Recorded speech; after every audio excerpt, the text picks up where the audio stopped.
Судьба многих исторических зданий Перми решалась не самым лучшим образом. Некоторые здания были полностью снесены под застройку современных жилых и коммерческих комплексов.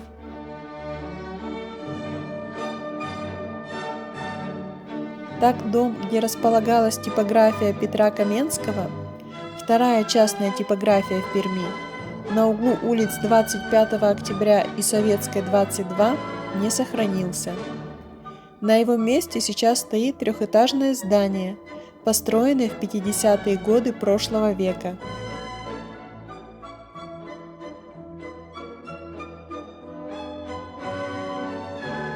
Внешний облик других зданий был изменен до неузнаваемости, как, например, у дома на Монастырской, 12, бывшего здания духовной семинарии, построенном в 1832 году.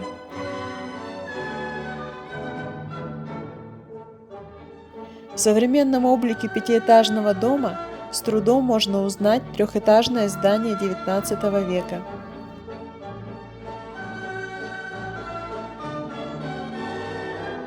Если бы не мемориальные доски на стене, то вряд ли в нем можно было разглядеть памятник архитектуры.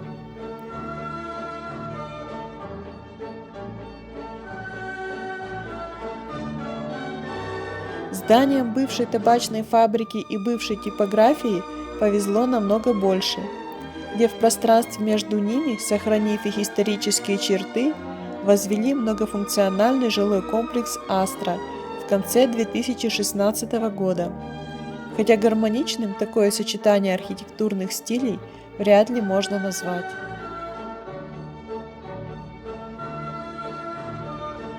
На противоположной стороне улицы Советской под номерами 62 и 64 расположились дома купцов Эскиных.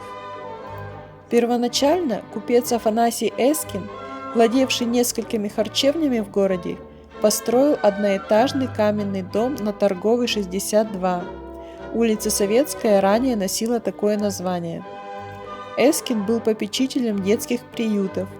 В течение 10 лет, с 1870 по 1880, был управляющим Бигбардинского винокуренного завода Павла Дягилева, деда Сергея Дягилева. Однако в феврале 1884 года в Перми произошла трагедия, потрясшая весь город. Афанасий Эскин в припадке острого умопомешательства кинжалом зарезал себя, жену, сестру и 2 человек из прислуги. Вновь построенный дом по наследству перешел его старшему сыну Николаю Эскину. Стоит отметить, что Николай Эскин участвовал в Первой мировой войне, имел звание генерал-майора, однако в связи со сменой власти в стране после 1918 года его 4 раза арестовывали, более 5 лет он провел в лагерях, много лет в ссылке в Сибири, дважды приговаривался к высшей мере наказания. Второй раз оказался для него последним. В 1937 году Николай Эскин был расстрелян в Новосибирске, как один из руководителей контрреволюционной организации Союза спасения России. В 1899 часть дома Эскиных на Торговой, 62 сдавалась под пивной оптовый склад братьям Александровым, а часть купцам Агафуровым. Примерно в этом же году по Торговой, 64 был построен двухэтажный каменный корпус номер 2. В 1906 году был надстроен второй этаж здания у дома номер 62. В 1917 на Торговой, 62 открылось Пермское женское начальное училище. В 1933 здесь расположился кооперативный техникум. Много лет, до 1987 в доме, к тому времени полдома было уже снесено, была ортопедическая фабрика.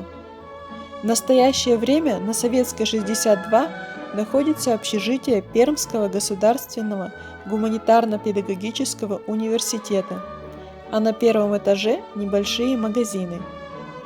Что касается дома номер 64, то в 1924-1929 годах здесь находилось Пермское отделение Уральско-Сибирского ГУМа. В 1930-38 годах Росглавмолоко, потом до 1970-го молочный завод. Сейчас в здании на Советской 64 находятся различные общественные приемные и центр собаководства. Оба дома 62 и 64 на улице Советской были построены по проекту архитектора Василия Попатенко, который спроектировал немало известных зданий в городе, таких как Императорское музыкальное училище, Пушкина, 17, Алексеевское реальное училище, Луначарского, 24, Пермская женская учительская семинария, Советская, 56.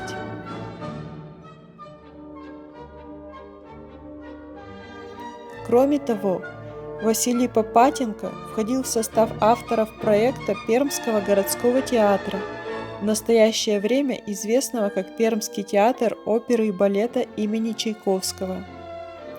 На улице Советской можно насчитать не менее 4 зданий, построенных по проекту этого талантливого архитектора.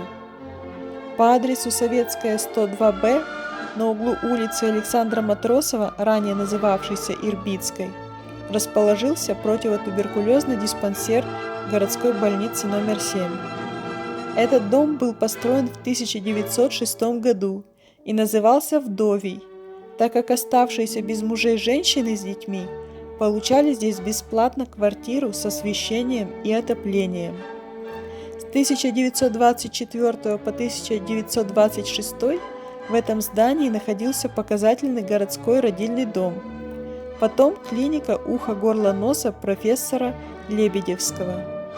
Как ни странно, это не единственное здание из работ Попатенко, где в настоящее время находится медицинское учреждение.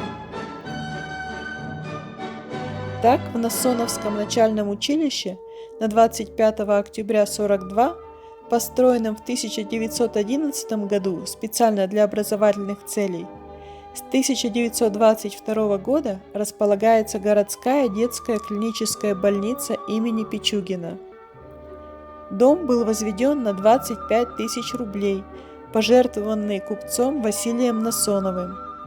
Для сравнения, в наше время на эту сумму можно было бы приобрести лишь 2 стеклопакета для этого здания.